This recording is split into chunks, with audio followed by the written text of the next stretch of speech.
Anin Buju band members. Today is Tuesday, May 3rd, and I would like to start off with the COVID updates. And there is an increase.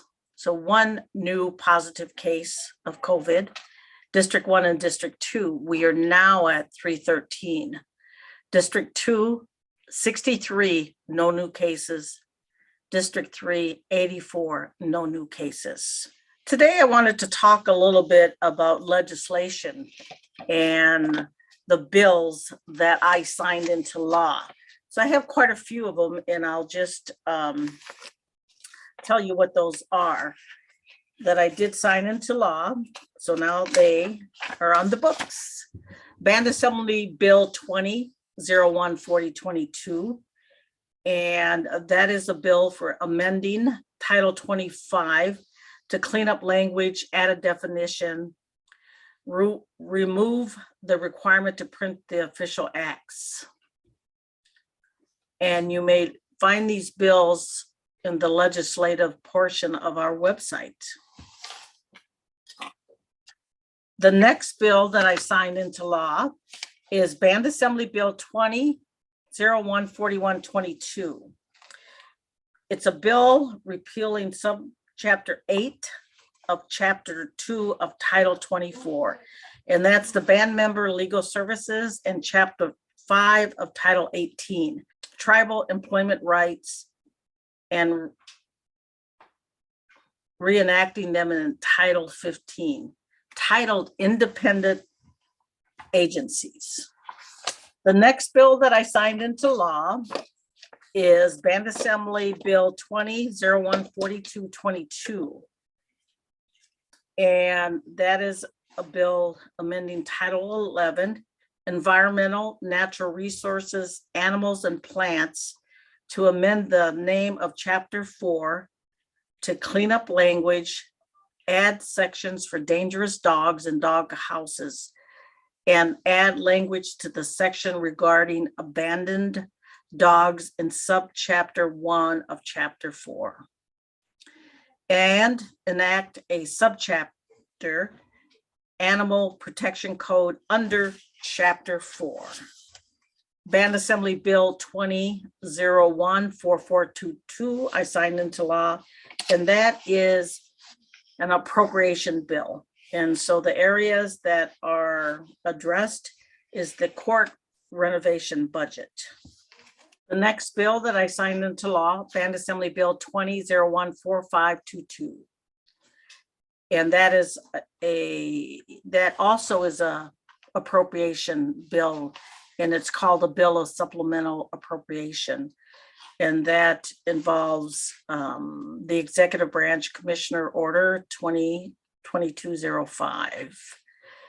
And there's some grant funds and self-governance funds that are being appropriated.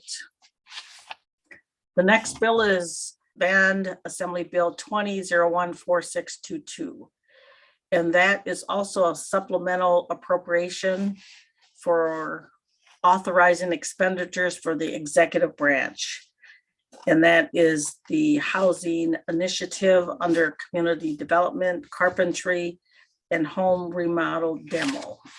Another appropriation bill that I signed into law is 2001-4722. And that's regarding natural resources. There is also a bill that was presented to me that is a Title V judicial branch, and that's amending and reacting the Title V. So there's a lot of information in that bill, and that bill I vetoed. And there are a couple of minor adjustments that have to be made to the bill before I sign it into law.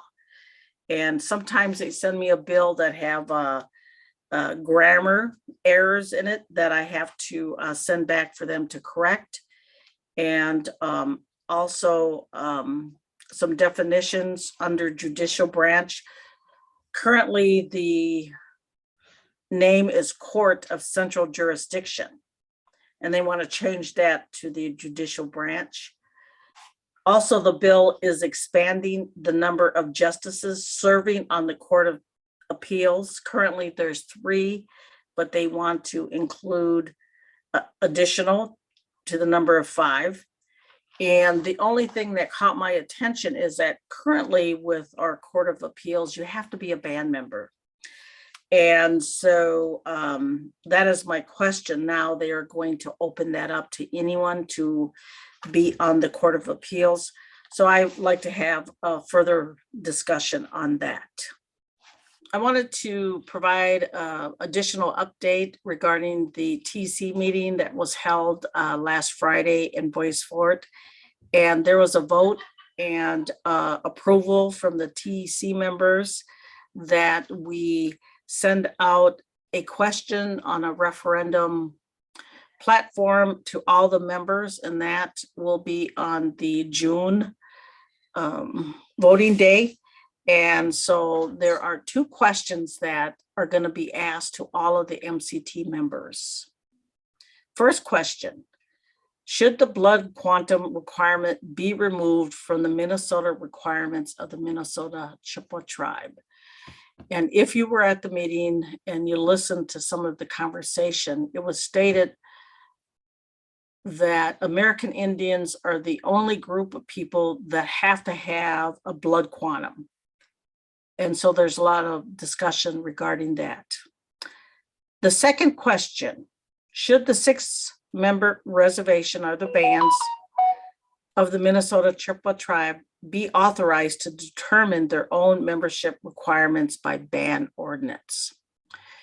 And when you see these questions on the ballot, that they have no impact currently, this is called non-binding, but it's a way to gauge what the Minnesota Chippewa tribal members think about these questions.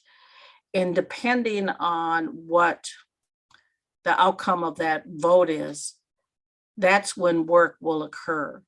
But currently it's considered a non-binding amendment. So it doesn't change anything today or after the vote is taken. It doesn't change anything. It's just for discussion purposes to gauge what you as a Minnesota Chippewa tribe member think about this issue. The Mille Band will be starting community meetings to discuss this a little further. I know there's going to be lots and lots of questions out there. What does this mean? Are you opening up for anybody to be enrolled? And those answers currently are no. So please look for the notices, but I wanted to make sure that you started talking a little bit about this, that you start getting your questions together. And also, I do have a statement on my Facebook regarding this as well. And lots of discussion is going to be needed going forward. And again, it's non-binding. And if you have any questions, you can call my office, 320-532-7486, and we will make sure we provide answers to any of the questions you may have. So with that, I'd like to say good day, and I will talk to you soon. Miigwech.